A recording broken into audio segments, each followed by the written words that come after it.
बताता हूँ उस स्याही को, उस कार्बन को आप कैसे इस्तेमाल कर सकते हैं और किस प्रकार से वो आपको फ़ायदा देगा। देखिए, सबसे पहले आपने देखा होगा हमारे जो बड़े बुज़ुर्ग हैं, मम्मी हैं हमारी, वो उसे स्याही की तरह के तरीके से यूज़ करती थी। पहले के लोग उसमें एक वो कैप्सूल आता है, वो 1 रुपये का आता है, पिंचर कहते हैं उसको, कैप्सूल कहते हैं आँखों के लिए। उसको स्याही में मिला देते थे और उसको आँखों में काजल के रूप में इस्तेमाल करते थे। तो सबसे पहले वो आँखों के लिए सबसे बेहतर रहता है। दूसरा उसका प्रयोग होता है कि उससे नज़र नहीं लगती। अगर आप उसे लगाते हैं, आँखों में लगाते हैं, माथे पर टीका लगाते हैं, बच्चों को लगाते हैं या बड़ों को भी नज़र लग जाती है कई बार, तो उसे लगाने से नज़र नहीं लगती आपको। अगर आप उसका तिलक लगाते हैं, उसको तिलक करते हैं, वैसे तो वो काला होता है तो कई लोग ऑब्जेक्शन कर सकते हैं, उनको लग सकता है अजीब लग सकता है। तो आप उसमें रोली मिला सकते हैं, आप उसमें हनुमान जी का सिंदूर मिला सकते हैं और उसे लगा सकते हैं। यानी कि जो स्याही है, कार्बन है, उसकी मात्रा बहुत ही कम हो, पर जो स्याही सिंदूर है या फिर रोली है उसकी मात्रा ज़्यादा हो। तो और घी या फिर तेल मिला के आप उसका तिलक कर सकते हैं। आपको बता दूं कि उसके किए गए तिलक से, यानी कि उसका जो तिलक आप करेंगे ना अपने माथे पर, उसका तिलक करने से बड़ा कोई व्यक्ति जो आपका नकारात्मक विचार लेकर आपके पास आएगा, जो आपके बारे में नकारात्मक सोचेगा या आपको किसी प्रकार का नुकसान पहुंचाने के लिए कोशिश करेगा, वो नहीं आपको नुकसान पहुंचा पाएगा। साथ ही उस तिलक के प्रभाव ये होगा कि लोग आपकी तरफ आकर्षित होना शुरू हो जाएंगे। कोई लोग वो ऐसा भी होगा जो गुस्से में होगा, वो शांत हो जाएगा और आपके लिए एक सकारात्मक माहौल बन जाएगा। एक बात और बता दूं, जो व्यक्ति इस स्याही को, इस कार्बन को आंखों में लगाता है, माथे पर तिलक लगाता है, तो उसकी, क्योंकि जो प्रेत होते हैं, नकारात्मक शक्तियाँ होती हैं, वो आंखों के माध्यम से आपके शरीर में प्रवेश करती हैं। तो आंखों में अगर इसे लगाया जाए तो कोई भी नकारात्मक शक्ति, चाहे वो तंत्र की क्यों ना हो, वो आपके प्रवेश नहीं कर पाएगी आपके शरीर में आंखों के माध्यम से। हालांकि ये बात अलग है कि हमारे शरीर में 9 द्वार होते हैं और 9 द्वारों के माध्यम से वो नकारात्मक शक्ति हमारे शरीर में प्रवेश कर सकती है। पर जो मैं बता रहा हूँ आंखों के माध्यम से, सबसे ज़्यादा आंखों के माध्यम से नकारात्मक शक्तियाँ हमारे शरीर में प्रवेश करती हैं। तो ये शक्तियाँ अगर आप तिलक करते हैं तो आपके पूरे शरीर को प्रोटेक्ट करती हैं। ये कि जो शक्तियाँ होती हैं, जो सकारात्मक शक्तियाँ होती हैं, जो आपके इष्ट देव की शक्तियाँ होती हैं, अगर आप तिलक करते हैं इस कार्बन से, तो आपके पूरे शरीर को प्रोटेक्ट करती हैं, आपके ऑरे को प्रोटेक्ट करती हैं। आपके शरीर में वो नकारात्मक शक्ति किसी भी तरीके से प्रवेश नहीं कर पाएगी। साथ ही दीपक में जो बची बाती होती है उसका क्या करें, ये कई लोग प्रश्न करते हैं। तो उसको आप हवन में यूज़ करें। जो आपका हवन होता है उसमें आप उसे जलाइए ताकि वह भस्म हो जाए, उसको फिर आप प्रवाहित कर सकते हैं। ऐसे ही आप कहीं मत फेंकिए उस चीज़ को, ये आपको समझना होगा, क्योंकि उसमें आपके इष्ट देव की जुड़ी कोई भी चीज़ है, उसमें बहुत ही ज़्यादा शक्ति ऊर्जा होती है। तो उसको आप ऐसे ही उसका अपमान ना करें। जैसे कोई, आप कई लोग कहते हैं जिस फोटो की वो पूजा करते हैं और उस फोटो को वो फेंक देते हैं या उसका कांच तिलक जाता है, टूट जाता है, तो उसको ऐसे ही फेंक देते हो। मैं आपको बता दूं, ऐसी गलती आपको बिल्कुल भी नहीं करनी। उस फोटो में भी बहुत सी ऊर्जाएं होती हैं, तो इसलिए आपको मूर्ति और तस्वीरें, ये चीज़ें नहीं फेंकनी।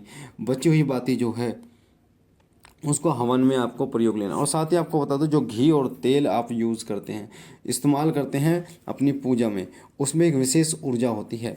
अगर वो घी या तेल लगाया जाए, जो आपके दीपक में, आपके इष्ट देव की पूजा के दीपक में जो तेल या घी जल रहा है, जो भी आपने तेल यूज़ किया है या घी यूज़ किया है, उसको अगर आप अपनी 2 उंगलियों से, जो आपके जो रिंग फिंगर होती है आपकी, जिससे तिलक लगाते हैं, और जो कन की उंगली होती है सबसे छोटी, उन दोनों से लेकर जहाँ दर्द है वहाँ अगर आप लगाएं, अपने माता बहन के, पिता के, या जिसके भी आप लगाएं, उस स्थान पर लगातार अगर लगाएं तो उसको, वैसे तो पहली बार में ही उनको आराम हो जाएगा, थोड़ा सा एक मसाज करनी पड़ेगी उससे, पर वो बहुत ज़बरदस्त ऊर्जा होती है उसमें। एक तो वो गर्म होता है दीपक से जलने के कारण, और इष्ट देव की कृपा होती है तो वो बहुत जल्दी वो असर दिखाता है। अगर उस व्यक्ति के शरीर में कहीं प्रेत होगा और उस स्थान पर, क्योंकि प्रेत वहीं बैठता है, जहाँ पर बैठता है वहीं दर्द करता है, तो वहाँ पर अगर उस तेल या घी को लगाया जाएगा तो वो प्रेत, उसको उस परेशानी होगी उस घी से या तेल से, और उस स्थान को छोड़ देगा। फिर आपको दर्द नहीं होगा, और आराम बहुत जल्दी मिलेगा। इसलिए आपको उस घी या तेल का प्रयोग आपको करना चाहिए और आपको आना चाहिए कि किस प्रकार से उस घी और तेल का प्रयोग आप कर सकते हैं। उसमें बहुत ही ज़बरदस्त एनर्जी होती है।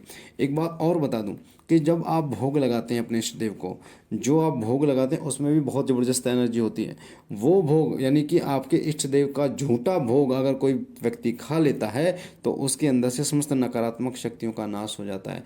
अगर आप एक महीने में भोग लगाते हैं, हफ्ते में लगाते हैं या रोज़ाना लगाते हैं। वैसे तो रोज़ाना भोग भगवान को लगाना चाहिए। सुबह और शाम आप मिश्री का, गुड़ का, जो भी आपके पास है उसका भोग लगा सकते हैं। तो भगवान और सुबह सुबह जैसे मैं क्या करता हूँ आपको बताता हूँ। मैं सुबह भोग मैंने लगाया, मिश्री का भोग लगाया भगवान को, और बाबा भोलेनाथ को भोग लगाने के बाद वो भोग जब मैं शाम को पूजा करूँगा तो वो भोग पूजा के बाद मैं बांट देता हूँ। तो सबसे पहले खाना खाने से पहले वही भोग खाते हैं, हमारा परिवार वही भोग खाता है, बाबा बाबा भोलेनाथ का झूठा। उसके बाद जो एक अमृत तुल्य होता है हमारे लिए, शाम को जो भोग लगाया और जो बर्तन है ना भोग का, वो धो के, जैसे आप धो के खाना खाते हैं उसी प्रकार वो धो के मंदिर की सफाई करके अच्छी तरीके से बत्ती बदल के, और फिर दोबारा मिश्री का भोग लगाना। और फिर वो शाम को जो भोग लगाया गया है वो अगले दिन सुबह पूजा करने के बाद वो बांट दिया जाता है। तो सबसे पहले खाली पेट हम बाबा भोलेनाथ के भोग को ही ग्रहण करते हैं, अमृत को ही ग्रहण करते हैं जो बाबा भोलेनाथ का भोग है। तो उसकी कृपा ये होती है कि उससे कभी भी नकारात्मक विचार नहीं होते और सभी के विचार मिल के रहते हैं।